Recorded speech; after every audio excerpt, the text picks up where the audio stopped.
One of the big winners from Thursday night's first round of the NFL draft, if you ask me, was the Houston Texans. C.J. Stroud, Will Anderson at 2 and 3. I'm not sure how you can criticize what they did.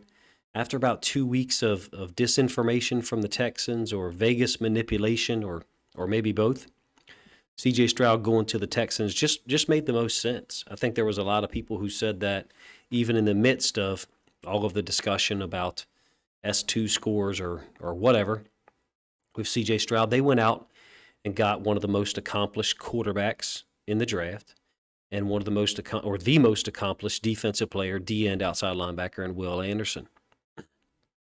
I think Will Anderson's a lot more multiple than it was reported. It was almost like oversaturation of his play. He was there at Alabama for 3 years, 7 sacks, 17 sacks, and then I think 10 and a half, something like that. It added up to like 34 and a half sacks. I think he had an interception for a return for a touchdown, all in the SEC. Just a complete player. I thought that the Texans were going to do this in reverse. I thought the Texans were going to take Will Anderson at 2 so that the Cardinals could not, and then try to trade back later on for whoever the Colts did not take, either Anthony Richardson or C.J. Stroud. But the Texans had their eyes on Stroud, contrary to a lot of information that was out there, a lot of things that were put out. Look, I don't think the Texans could have done this any better, essentially given up 34 and 12 to get 3, which is Will Anderson. Seahawks did a great job. I mean, Witherspoon and JSN at the same time, amazing. I really love what the Steelers did, even though I'm a Ravens content creator, Ravens fan. Broderick Jones, and now they're sitting there at pick 22 as a result of the trade with the Bears last year for Chase Claypool. They can draft Joey Porter Jr. There's any number of receivers they can go get if they want to. But to me, the Texans are the team that really danced their way, into the spotlight in this draft. Everybody knew what the Panthers were going to do, taking Bryce Young. Tons of speculation about the Texans. C.J. Stroud, were they going to take him? Were they not? Shout out to Canes411 in my Discord, Patreon.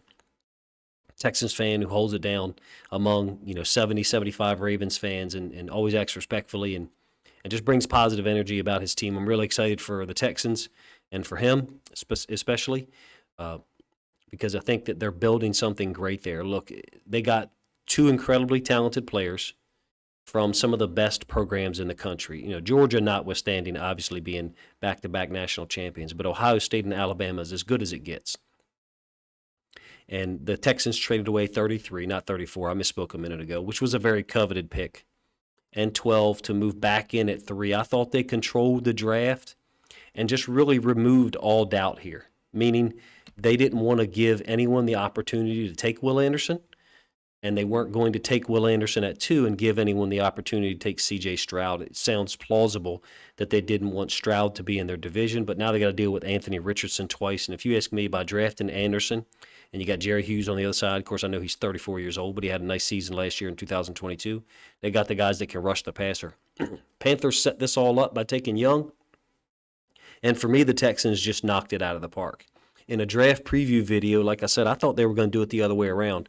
Will Anderson at 2, and then preventing the Cardinals from taking Will Anderson, basically influencing the Cardinals to possibly trade back. I did not think that Houston was going to trade back up to 3. If you watched or listened to that preview video, I thought they were going to trade back in maybe to 6 with the Lions or something like that to get C.J. Stroud if he was still there, or Anthony Richardson. But in this case, they removed all doubt.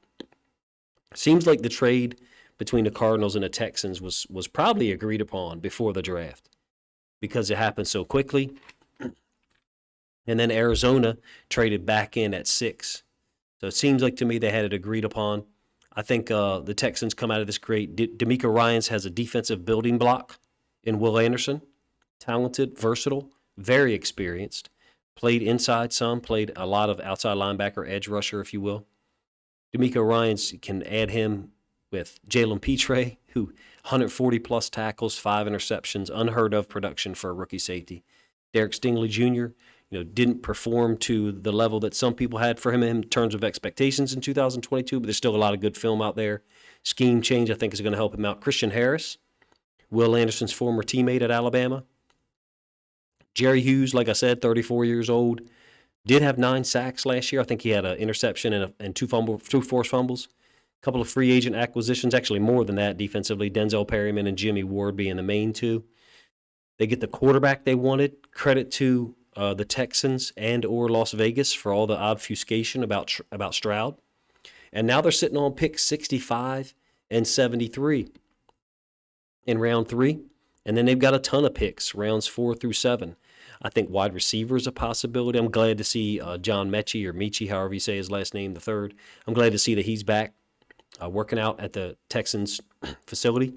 Wide receiver, I think, is a possibility. Robert Woods, Nico Collins. I understand they've got some guys that have been there for a little while. In my opinion, wide receiver should be something they look at, especially with the depth of wide receivers that could be there in the 3rd round, but some of them might be gone. There was not a run on receivers in round 1 like we typically see. Could be one in round 2. Possibly drafting some competition at interior offensive line. They did address defensive tackle in the draft.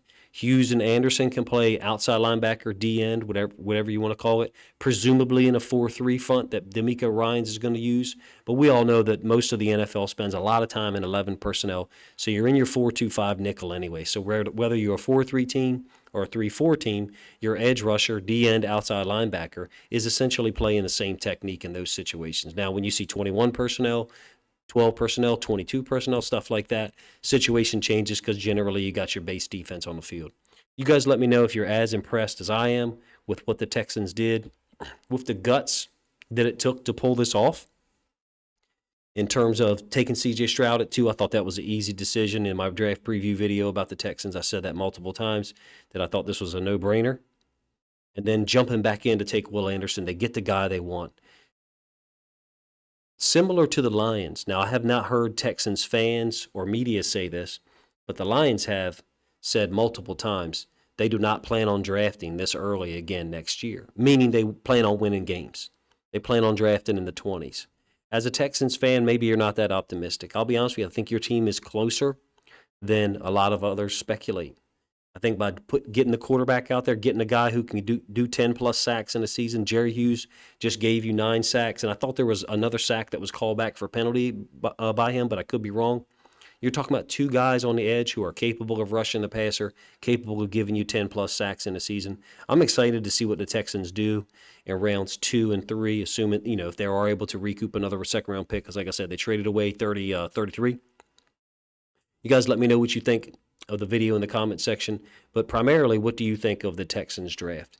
Did they hit 2 home runs in a row like I think they did?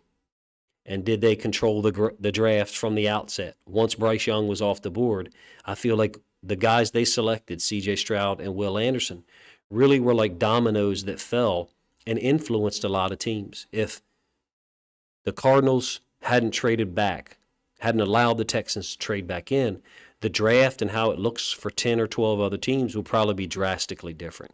You guys let me know what you think of that thought, what you think of C.J. Stroud and Will Anderson going 2 and 3, and the Houston Texans stepping up into the batter's box and taking a huge swing, trying to hit a couple of home runs and push this franchise forward, maybe leapfrogging 10, 12, 14 teams in terms of record in 2023 and starting to compete for the playoffs. Appreciate you guys' time. If you think other people would enjoy this video, please consider sharing a link out on social media to help the video get more reach.